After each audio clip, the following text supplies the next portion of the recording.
Band बाजे की धुन पर नाच रहे अंबालाल प्रजापत को देखिए गौर से। नहीं, ये कोई बारात नहीं है, कोई शुभ मंगल कार्य का जश्न भी नहीं मनाया जा रहा, बल्कि उनके सबसे प्रिय मित्र सोहनलाल जैन की अर्थी ले जाई जा रही है। लेकिन आंखों से आंसुओं की बजाय दोस्ती की चमक झलक रही है। मध्य प्रदेश में निकली ये अंतिम यात्रा दोस्ती की ऐसी मिसाल पेश कर गई कि हर जगह इसकी चर्चा है। और इसके पीछे की कहानी सुनकर शायद आप खुद को भावुक होने से नहीं रोक पाएंगे। 30 जुलाई को मध्य प्रदेश के मंदसौर जिले के जवासिया गांव की गलियों में एक अंतिम यात्रा निकली। लेकिन ये कोई आम यात्रा नहीं थी। कंधों पर एक अर्थी थी, लेकिन रुदन की जगह बैंड बाजे की गूंज थी। एक बुजुर्ग की विदाई थी, लेकिन आंखों से आंसुओं की बजाय मानो कोई जश्न चल रहा हो। और इन सबके केंद्र में थे 71 साल के सोहनलाल जैन, जिनकी आखिरी इच्छा ने उनकी विदाई को अविस्मरणीय बना दिया। 9 जनवरी 2021 को सोहनलाल जैन ने अपने सबसे घनिष्ठ मित्र अंबालाल प्रजापत को एक लेटर लिखा था। उस खत में मौत की आहट तो थी, पर वो डर नहीं, एक मुस्कान के साथ लिखी गई विदाई थी। उन्होंने लिखा था, जब मैं इस दुनिया में ना रहूं तब मेरी अंतिम यात्रा में शामिल होकर मेरी अर्थी के आगे नाचते हुए मुझे विदा करना। रोना धोना मत करना, सब कुछ खुशी खुशी होना चाहिए।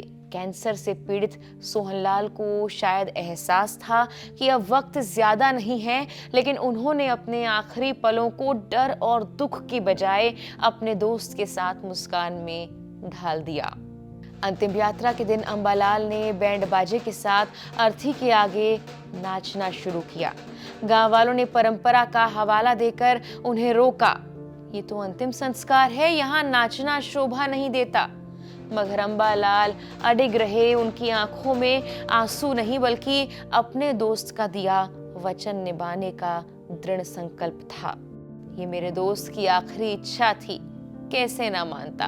उन्होंने बस इतना ही कहा। करीब 20 साल पहले सोहनलाल सीहोर गांव के जवासिया आए थे और वहां दुकान खोली। रोज की शुरुआत होती थी अंबालाल की चाय से। धीरे धीरे चाय कप से निकलकर एक गहरी दोस्ती के प्याले में तब्दील हो गई। पिछले 10 सालों में दोनों हर सुबह 5 बजे गांव में प्रभात फेरी निकालते थे, रामधुन गाते थे और दिन में कई बार मिलते। जवासिया की गलियों में उनकी दोस्ती मिसाल बन चुकी थी। अपने उस आखिरी खत में सोहनलाल जैन ने सिर्फ एक इच्छा नहीं जताई, उन्होंने अपने मित्र से क्षमा भी मांगी थी।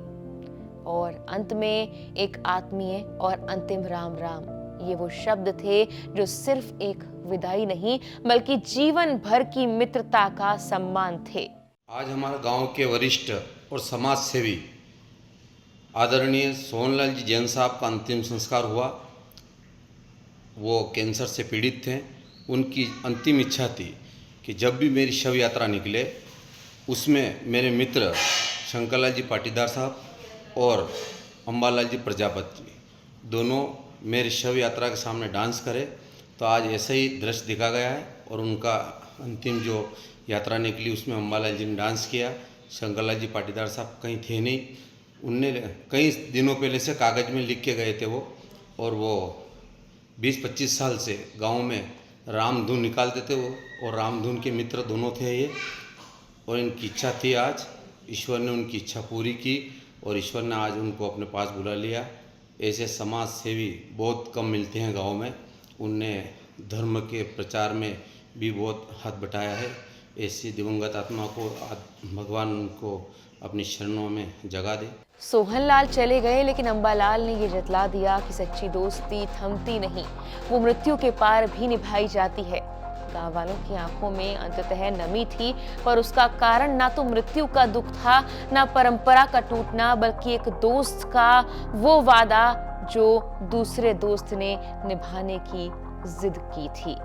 इस घटना ने साबित किया कि जहां रिश्ते औपचारिकताओं में बंध जाते हैं, वहीं कुछ दोस्ती ऐसी होती है जो अर्थी की धुन पर भी मुस्कान में झूमती है।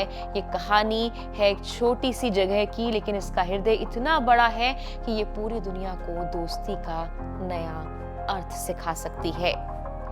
लोकमत के लिए मुकेश मिश्रा ने इस रिपोर्ट को कवर किया है।